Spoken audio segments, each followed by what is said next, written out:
I have some breaking news coming out of Washington, D.C., as well as the state of Georgia. Something that should make MAGA patriots furious. Something it wouldn't shock me if Biden is investigated, if Fani Willis is investigated. We're going to go into the bribery, the blatant bribery of the Biden White House with Fani Willis and her boyfriend in order to get Donald Trump. To help me go through this, you guys know I'm always bringing you the most interesting guests. I have Adam Johnson, who was the lectern guy from January 6th to help me go through this. Adam, thank you so much for joining me. Thanks for having me on, Stephen. So you are known as the guy that went into the Capitol on January 6th. You saw House Speaker Nancy Pelosi's lectern, decided to take it out to the rotund so people could give a speech or take photos with it. Ultimately, this photo led to you becoming insanely famous, loved, and hated. So I want to go through that. I know that you were arrested. They tried to make your life a living hell. But the first thing I wanted to do with you is go through this story. This is breaking just out. The Biden administration invited District Attorney Fani Willis to get a lucrative grant while she prosecuted then former President Donald Trump. So as I dig into this story, it looks like she was offered $2 million as a grant right in the middle of prosecuting Donald Trump. Now, what makes this even more outrageous, Adam, is there are 2,341 Justice Department prosecutors spread across the 50 United States. Why was Biden offering Fani Willis and Fani Willis alone this lucrative $2 million grant? And something that I should point out to you and also to the audience is this was what is called a sole source grant, meaning there were no other competing people for this money, and that District Attorney Fani Willis could do whatever she wants with the money. Your thoughts on this breaking story? Oh, it sounds like a definite conflict of interest for someone who's supposed to be unbiased and supposed to represent justice. But this is what the rogue DOJ did under the entire Biden regime. We saw it with January 6th prosecutions. We saw it with the prosecution of Donald Trump, of his attorneys as well. This is the status quo. So as these stories continue to come out, I mean, I believe we all believe these things were happening and were true before we get the information, because it's just obvious what was going on to all of us who pay attention. Yeah. So her boyfriend, we find out, is paid nearly $1 million. He has no experience in what she hired him for. We find out he was having secret meetings with the White House directly. And then all of a sudden, Miss Fani Willis, you know, the pride and joy of the Democrat Party, is quietly offered $2 million to do whatever she wants while she's going after Trump. You've been a victim of this lawfare, embellishing the truth, trying to make you look like, instead of a patriot that was concerned about a stolen election, election interference, rigging of elections, that you were positioned as like a Nazi, as a treasonous, seditious human being. You've been through this lawfare. Tell me about your experience with that. Well, my experience from day one was actually very jarring. I'm a father of five, husband, married 15 years. I'm just a regular guy who likes to cook meats on the weekend. And what happened to me was it was, I think, profound, and set a very difficult precedent moving forward. I was charged with felony theft for moving furniture, and they knew I never stole that lectern. I didn't break down a door to get that lectern. It was sitting out in the open. I moved it a total of 30 yards. They had the video of this. They withheld that video from my attorney. It's exculpatory evidence, the Brady violation. And I didn't even see that video until after I went to prison and served my entire time. And what's on top of this, what's interesting is they knew they had it. They knew they had it. They wheeled it out on Friday morning for Nancy Pelosi to give a speech behind. When the AUSA called my attorneys on Friday, they asked my attorneys, does he still have it? Knowing I did not have it.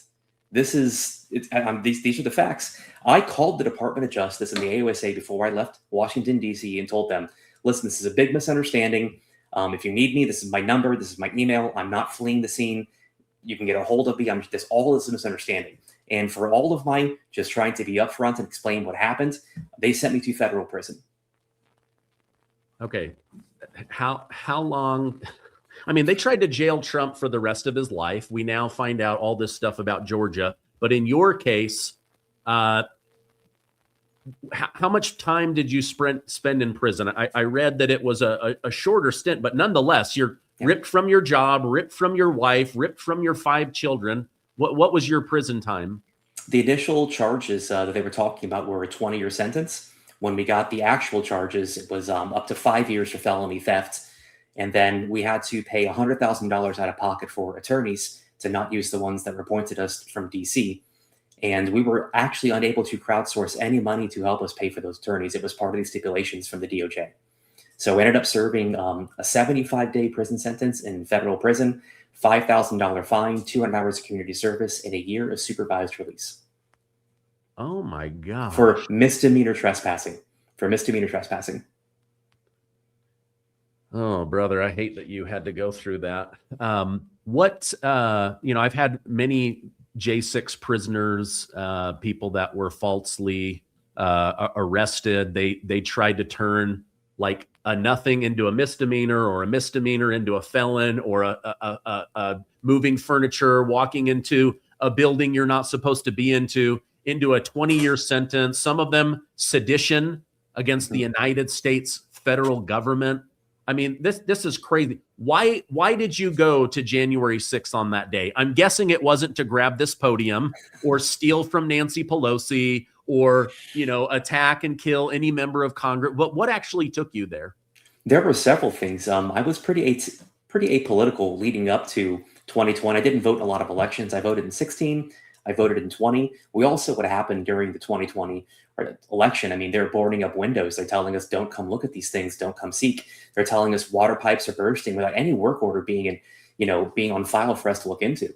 And we're also talking about COVID lockdowns. We're talking about violation of First Amendment rights, free speech, people being told you cannot speak online, doctors losing their licenses. It was a conglomeration of many things. And I'd never been to a Trump rally before in my life. I wanted to go to witness some history because the president told us we need to be there and have our voices heard.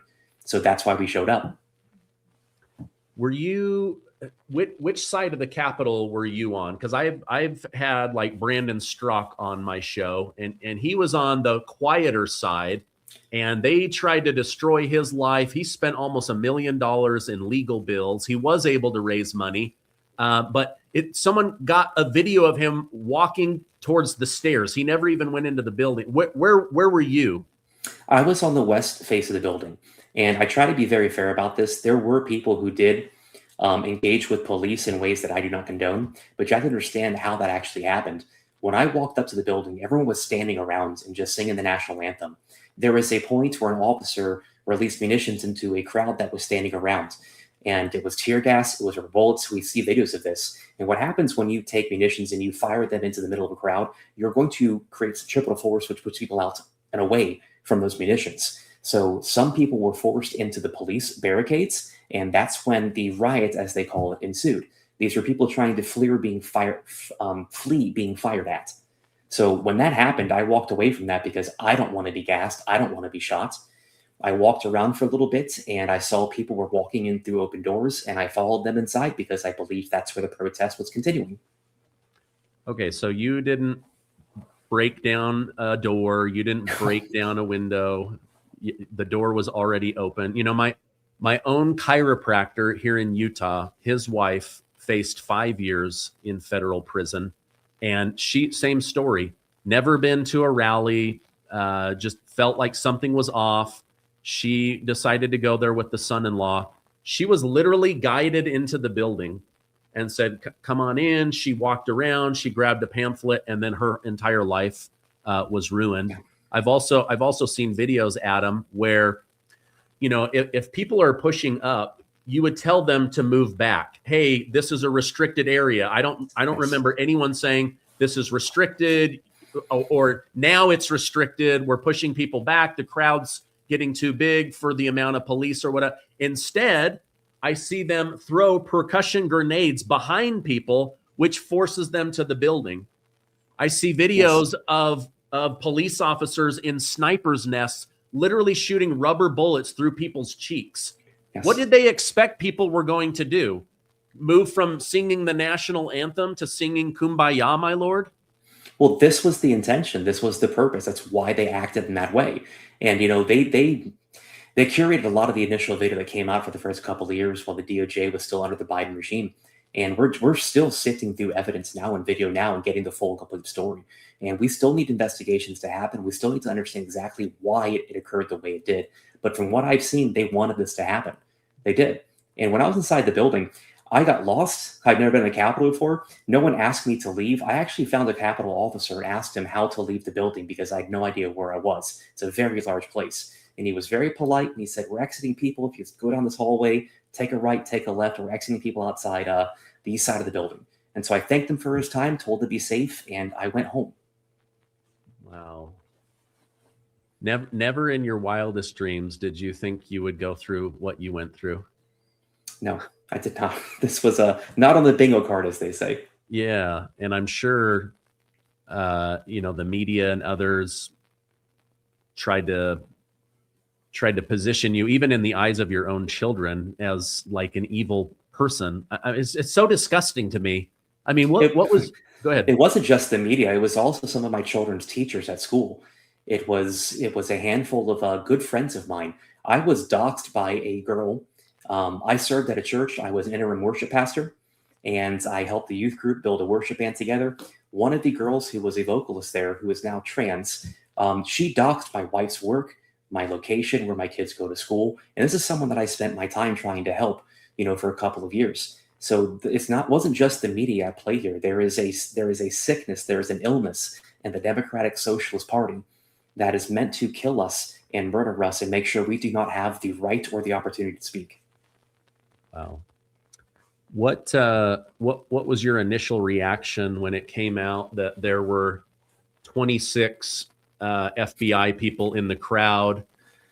Later, it was reported that the FBI literally put out a memo. There were so many of you at the Capitol. We've lost track of everyone for payroll. You need to self-identify. And then later, under Kash Patel, we find out it wasn't just dozens; it was hundreds. Yes. I mean, if I were in your shoes, I know how I might feel. But what was your reaction to learning about the FBI's involvement? Well, I always assumed it is DC, so there's going to be a large population of agents that work there. And they just talked about FBI agents. We're not talking about any other agencies that were also there on the ground, right? We're not talking about, National Guard. We're not talking about ATF. We're not talking about DOJ, AUSA, any of these other organizations that exist in DC to work in DC. That's just the FBI agents. And when I heard that, I thought, well, that's probably protocol. They're around. They're going to, show up where they're asked to go. My concern is I don't know in what capacity they were asked to show up, in what capacity they acted that day. And that is my actual question. We can talk about there being hundreds of people there. I want to know what they did. Did they have orders? Did they follow those orders? What were those orders? Did they fulfill them? And what did they look like? Tom Fitton, he's a big Judicial Watch lawyer. He said they're now, through FOIA, finding out that the CIA was also there. They're trying to figure out, like, okay, were they called in after for like crowd control or because of the pipe bombs, or why would the CIA, where it's illegal to operate on U.S. soil, why were they a part of this Capitol situation? I don't know that we're ever going to get to the full truth on this, but so you are not super political. You're just a normal America-loving citizen like me, like the people watching this. We all knew that there was something off with this election. Yeah. Now, more and more evidence and data has come out about what was going on in Maricopa County, Arizona, what was going on in Fulton County. We had a Supreme Court justice weigh in on the fact that hundreds of thousands of ballots with no signature or date came into Pennsylvania, mostly for Biden. We find out about this semi-truckload from New York to Pennsylvania with pre-filled out ballots for Biden. We find out in Michigan where hundreds of thousands of ballots just for Biden came in.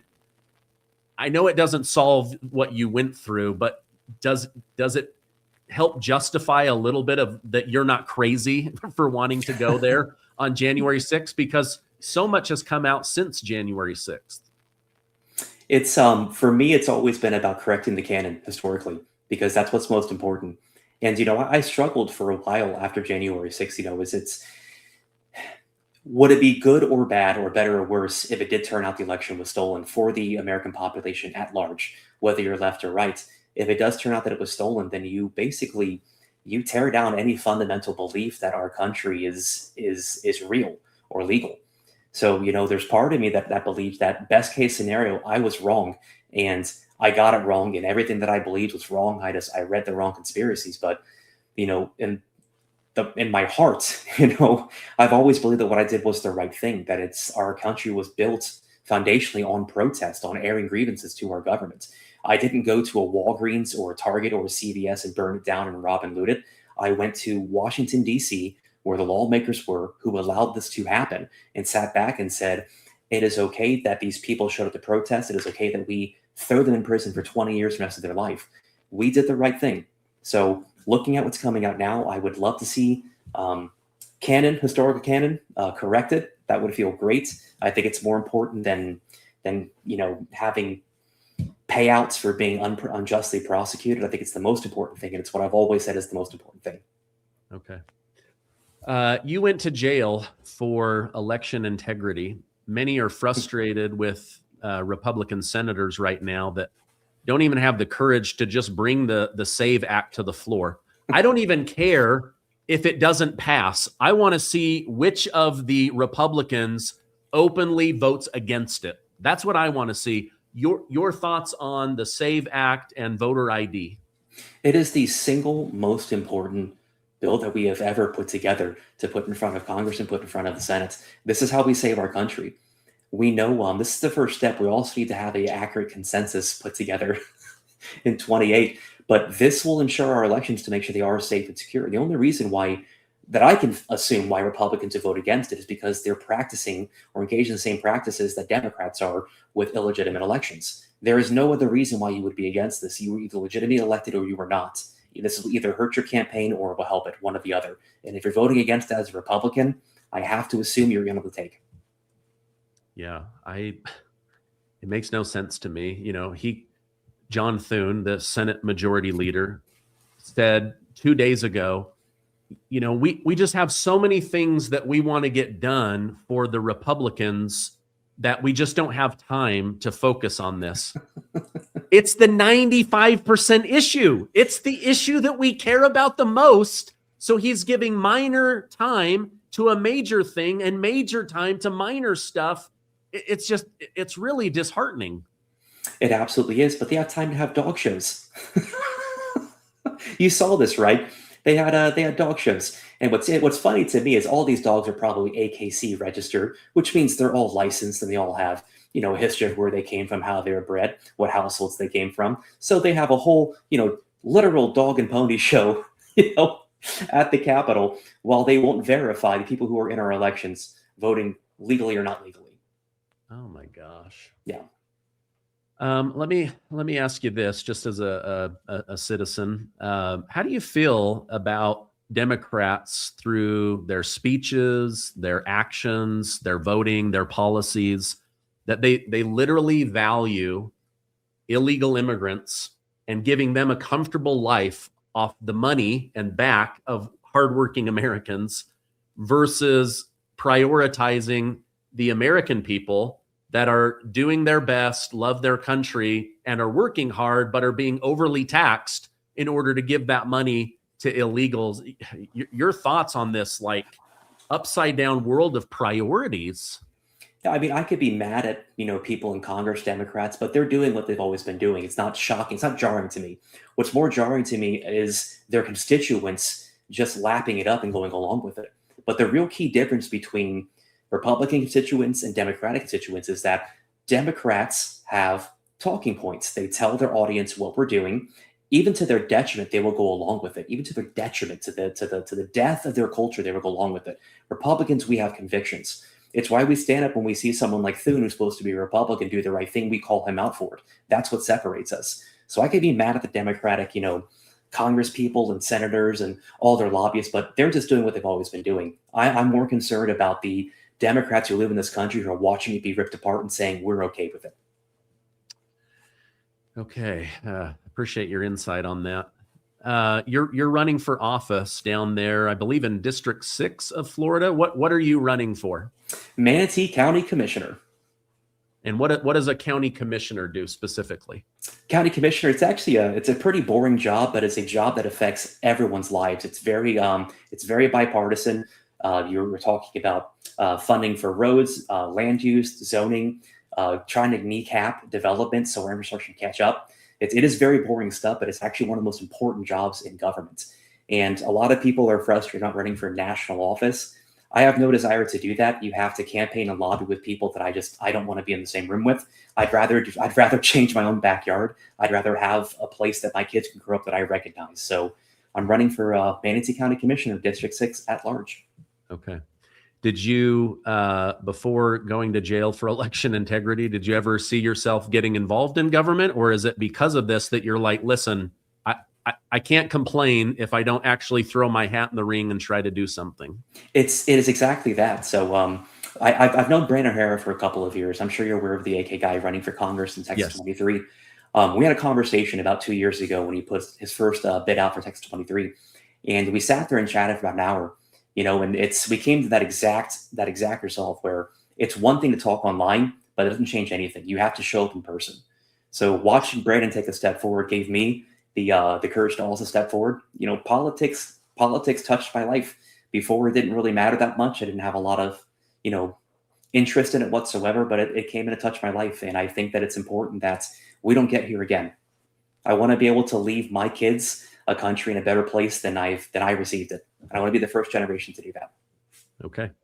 I think Brandon Herrera is coming on my show next week. So that's a good endorsement for me to have him on.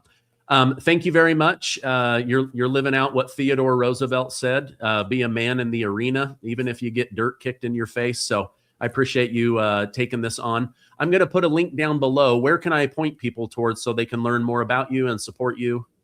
My website is voteadamjohnson.com. We are depending on small dollar donations. We're not taking PAC money. We're not taking special interest money. We're trying to run a clean, honest race. We're not dragging our neighbors. I have no opponents in this race. There are people running for the same position, but they're my neighbors. So we're working on small dollar donations. So if you can help me, it's voteadamjohnson.com. Okay. I'll put that direct link down below. Thank you so much for coming on. I hope you have a great rest of your day. Thanks for having me on.